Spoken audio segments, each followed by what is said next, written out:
Ciao and welcome. I've made a few tiramisu, some coffee based, some chocolate, and some fruit based.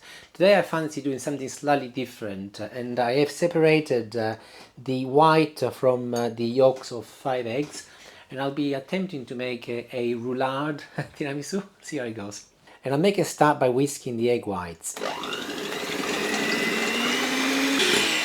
Mix it on the maximum setting until everything is like a nice white stiff peak, just like this, so that it doesn't move anymore. Go on the lowest setting next, and I'm going to be adding some caster sugar gradually.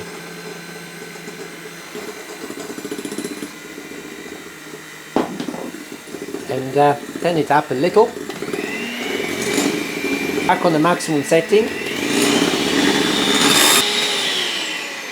And you'll see that the sugar has made the egg white nice and creamy now, and they look really nice. Let's test them.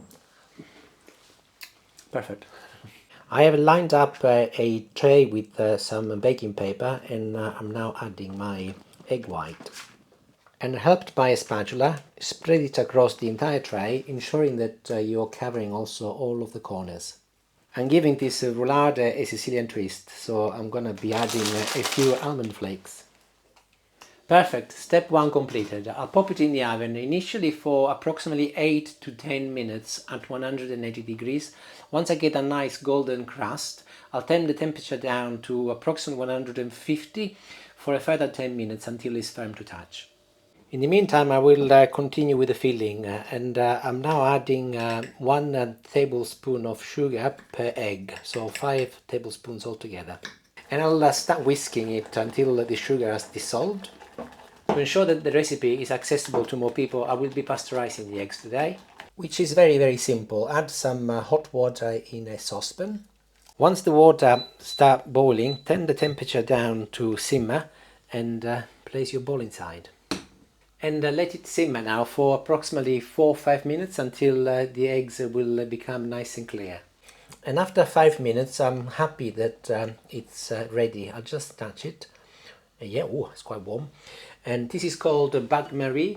Bain-marie, I think that's the word. And it's quite safe actually. Not only pasteurizes the egg, but also ensures that you do not end up with an omelette tiramisu. I'm going to remove it from the heat now, and I will leave it to cool down for 5 to 10 minutes. To make good tiramisu you need the mascarpone cheese. 500 grams in front of me, and I'm adding now 1 level teaspoon of almond extract, followed by a shot of Almond Marsala. Marsala is a sweet Sicilian wine, but you can also use brandy if you like, or don't use any alcohol. And while the eggs cool down, I'll give these a good mix together. Followed by my pasteurized egg. And I'll start gently folding it together until it's all amalgamated. I'm finding that the spatula is not good enough to mix everything, and the mascarpone is quite lumpy, so decided to go in with the mixer. And that is much better. I don't know what I was thinking of. Perfect like this. In the meantime, my meringue is ready. It's just out of the oven, so I'll leave it now to cool down for a good 10 minutes.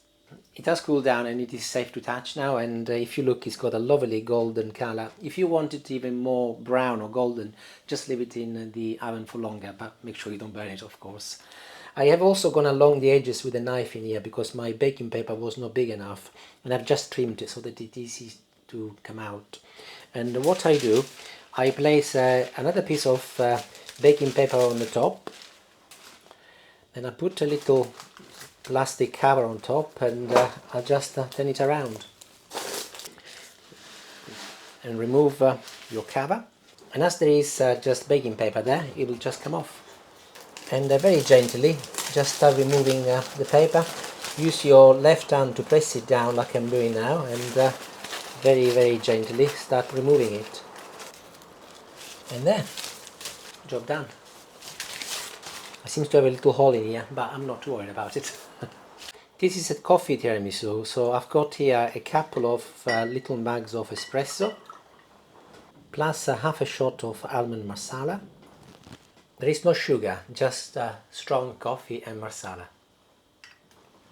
And I will put on top of my roulade, and do not worry that it's liquidy and it's not going through. That is very much the idea. And I'm going to make this very lush by now adding my mascarpone cream.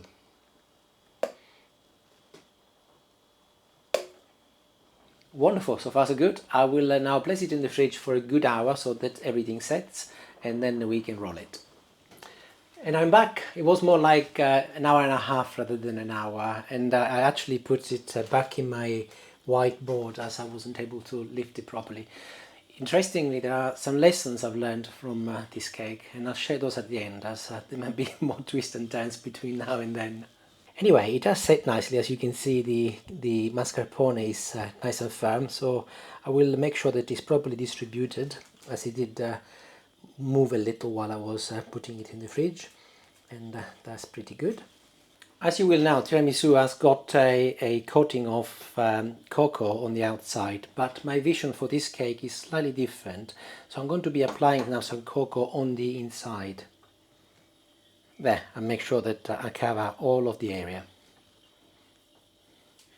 I've chopped some dark chocolate into little pieces, and I will be adding that next. Very optional, but I've got a few almond flakes left over, so I thought I'll just add them in as well anyway. Not a necessary requirement, but I don't want to just give a little bug.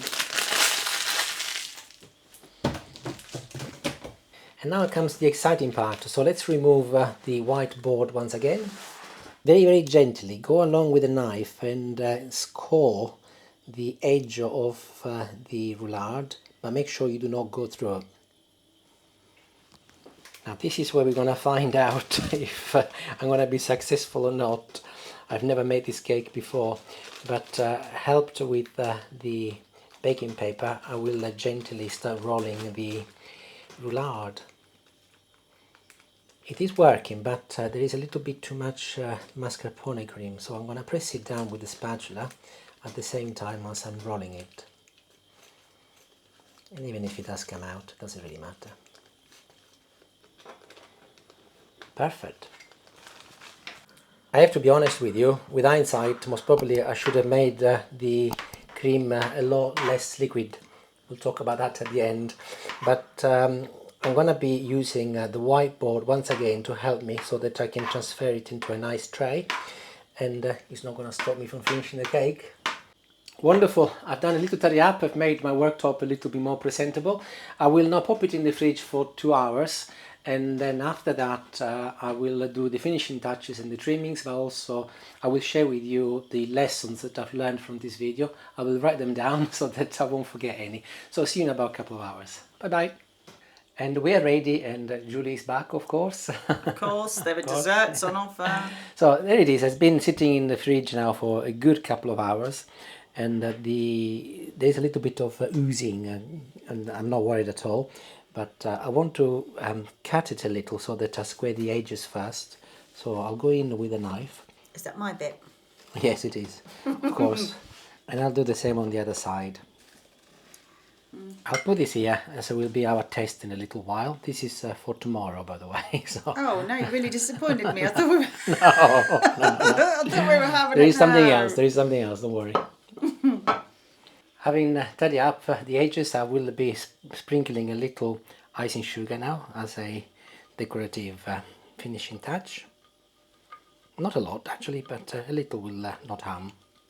And there it is, at last, it's finished. It's looking actually quite good after all that.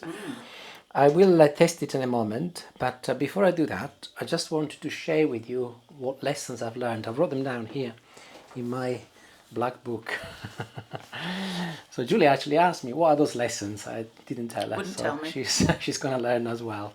So the first thing is that when I put the baking paper, I didn't cover the entire surface, thinking that it didn't matter. And a little schoolboy error, really. I could have done with covering the whole thing. So if you do it, make sure that the entire surface is covered. It didn't matter too much, but a little bit annoying. Second thing is that it was a little bit liquidy. I wanted to be the coffee I wanted to ooze out to give that lush sort of feeling about it, but I think it was a little bit more liquid than I thought. So the lesson there is that maybe if I make it again, and definitely if you make it, I would recommend that you whip some double cream, some fresh double cream, and balance it with the mascarpone. That will give it a little bit more consistency. Third lesson: if you're making it, make it the night before for the day after. You could do with being in the fridge a long time before you eat it. 3 hours is okay, yeah, but I think tomorrow will be even better. Arguably, this is for tomorrow, so not a problem, but quite clearly, I didn't think it was going to be a problem. And the fourth lesson is that I made too much mascarpone cream, too much.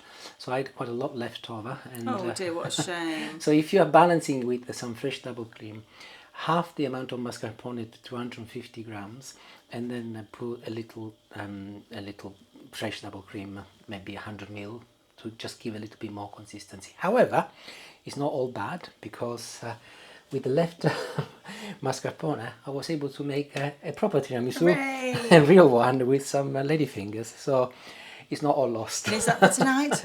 That is for tonight. Oh yeah.